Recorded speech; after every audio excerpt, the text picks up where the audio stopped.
കുവൈറ്റിന് നേരെ തുടർച്ചയായ വ്യോമാക്രമണം. ഇന്നലെ രാത്രിയിലും പുലർച്ചെയുമായി ഡ്രോണുകളും മിസൈലുകളും പ്രയോഗിച്ചു. തെക്കൻ ഇറാനിൽ അമേരിക്ക ആക്രമണം നടത്തി.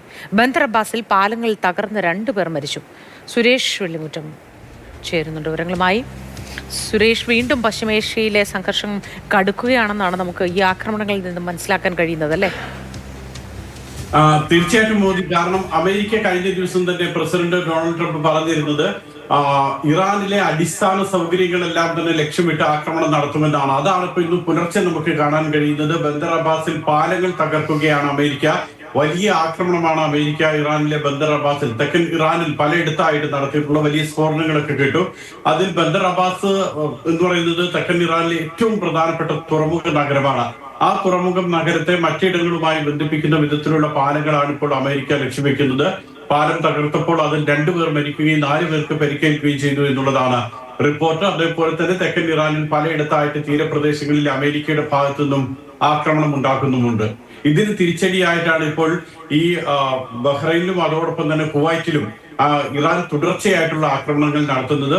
കുവൈറ്റിൽ ഇന്നലെ 33 ഡ്രോണുകൾ ഉപയോഗിച്ച് ആക്രമണം നടത്തി, ഇന്നലെ വൈകുന്നേരം വരെ. അതിനുശേഷം പുലർച്ചെ വീണ്ടും ആക്രമണം തുടർന്നു. ഇന്നിപ്പോൾ പുലർച്ചെയും ആക്രമണം ഉണ്ടായതായാണ് റിപ്പോർട്ട്. ഡ്രോണുകളും മിസൈലുകളും ഉപയോഗിച്ച് അലി അൽ സലൈം വ്യോമതാവളം അടക്കമുള്ള കേന്ദ്രങ്ങളിലേക്ക് ഇറാൻ ആക്രമണം നടത്തി. അതോടൊപ്പം തന്നെ ബഹ്റൈനിലും ഇന്നിപ്പോൾ രാവിലെ വരുന്ന റിപ്പോർട്ട് അനുസരിച്ച് വ്യോമ പ്രതിരോധ സംവിധാനങ്ങൾ സജീവമാക്കിയിട്ടുണ്ട്. അതുകൊണ്ട് തന്നെ ആളുകൾ ജാഗ്രത പാലിക്കണം. ഏതു നിമിഷവും ആക്രമണവും പ്രതിരോധവും ഒക്കെ ഉണ്ടാക്കാമെന്നുള്ളതാണ് ബഹ്റൈൻ അധികൃതർ അറിയിക്കുന്നത്. ജോർദാനിലേക്കും ആക്രമണം നടത്തിയിട്ടുണ്ട്. ഈ 3 രാജ്യങ്ങളിലേക്ക്, ബഹ്റൈൻ, ജോർദാൻ, കുവൈറ്റ്, ഇവിടങ്ങളിലേക്കാണ് ഇപ്പോൾ ആവർത്തിച്ച് ഇറാന്റെ ഭാഗത്തുനിന്നും ആക്രമണങ്ങൾ ഉണ്ടാകുന്നത്. അതേസമയം UAE-യിൽ ഇന്നലെ ആക്രമണം ഉണ്ടായതായി റോയിട്ടേഴ്സ് വാർത്താ ഏജൻസിയൊക്കെ റിപ്പോർട്ട് ചെയ്തിരുന്നു. ഡൗൺ ടൗണിൽ ആക്രമണം ഉണ്ടായി എന്നാണ് വാർത്ത പുറത്തു വന്നിരുന്നത്. അത് രാത്രിയോടുകൂടി UAE ദുബായ് നിഷേധിക്കുകയും ദുബായ് മീഡിയ ഓഫീസ് ശക്തമായി അതിനെ അപലപിക്കുകയും തെറ്റായ വാർത്തകൾ നൽകുന്നവർക്കെതിരെ നടപടി ഉണ്ടാകുമെന്ന് മുന്നറിയിപ്പ് നൽകുകയും ഒക്കെ ചെയ്തിട്ടുണ്ട്. ഏതായാലും ഈ 3 രാജ്യങ്ങളിലേക്കാണ് ഇറാന്റെ ഭാഗത്തുനിന്ന് ഇപ്പോൾ ഇതുവരെ ആക്രമണങ്ങൾ ഉണ്ടായിട്ടുള്ളത്. അതേസമയം തെക്കൻ ഇറാനിൽ അമേരിക്കയുടെ ഭാഗത്തു നിന്നുള്ള ആക്രമണങ്ങൾ തുടരുന്നുണ്ട്.